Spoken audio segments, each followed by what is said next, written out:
I have loved Invincible since as far as I can remember. I grew up with fighting games. Somehow I never stopped, so I just naturally progressed into tournaments from there, became a pro player. I qualified top 3 at EVO multiple times, and now I'm here. I've been a member of the FGC competing on 10 to 12 years, but like a lot of people, I was introduced to Invincible with the animated series. I'm really excited to see this genre of video game expressed through the Invincible world. I heavily use the comic books for inspiration. A lot of season 3 was sourced for some of the dust and smoke effects. And the VFX team has definitely added our own little twist to it, just to make it just as unique. I think Invincible is all about gore, it's about spectacle, and we're really hoping to capture that in our game. The more punches you land, the more blood is spewed. It becomes a bloodbath. Impressive! The first thing that I think about when we're really putting together any project, but especially this project, is how we're going to treat the characters right, how to really make an authentic experience in the Invincible universe. We just go through not only what the big moments that are happening in the show, but we also go through the backstory. All the different comic books, every time they've made any sort of appearance in any sort of media whatsoever. We pull poses directly from the show, the comic, so it feels good for the player. I think we've chosen the strongest fighters of the universe. You get to really see them for their fight style. Something that fans always appreciate is little spots for lore and Easter eggs and things like that to pop up. My favorite reference we got in there is Invincible. You guys are fucking dead! You guys are fucking dead! I love that we were able to put it in the game too. Mark Grayson, Invincible. He's gonna be good. He's gonna be very good.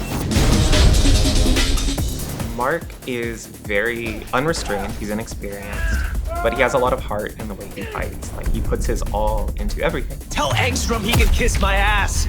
He's my favorite to play by far. He just gets up in player 2's business so fast. Because of his speed, his dynamic capabilities, we wanted to skew a little bit more towards a rushdown style character. He's got up close stuff that he can hit you with, but he's also good at a range as well. Rushing attacks, moves that are somewhat unsafe if used incorrectly, but very rewarding if you give it your all like the character would.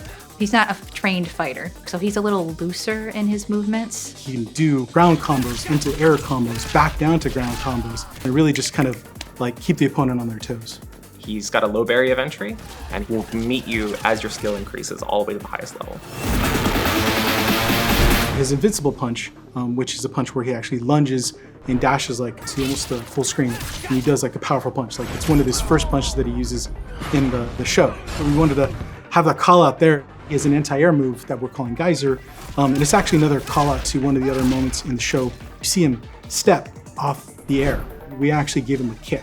So it's like a spinning flip kick that actually hits the opponent overhead. Nailed it! His first super is what we call the Viltra missile, where he really, really leans into his speed. He flies all over the screen. He sort of just travels everywhere. And that's pulled straight from panels from the comics and things we've seen in the show. And then ends with this really strong stomp. This is a superhero, this is what he does. His second one was another call out to the show called the Perfect Landing.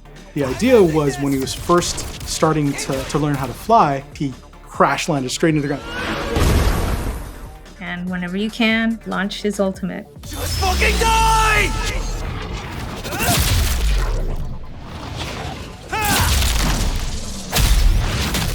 One of the big kind of key moments that we saw was his fight with Conquest. He was just overtaken by rage that he just went into this series of headbutts. And so the name of the move is the Meeting of the Minds. If it actually defeats the opponent, it triggers what we call an overkill. So as he headbutts the opponent, you see their head just explode. Oof. It's glorious. If you want to play Mark, you should make use of his rushdown while keeping an eye on what is punishable and what is not. If he ever gets knocked away, he's easily going to be able to re-engage the opponent. You just hit the special button, boom. Invincible uppercut comes out. You can get a combo from it. You can jump cancel out of it. A lot of options there for sure. So yeah, he's definitely my main. Definitely put him on your team, I think, is where you should start with him. Zero quit. I love characters like that. I think he's probably going to have a spot on my team no matter where he ends up on a tier list. Just 2 seconds!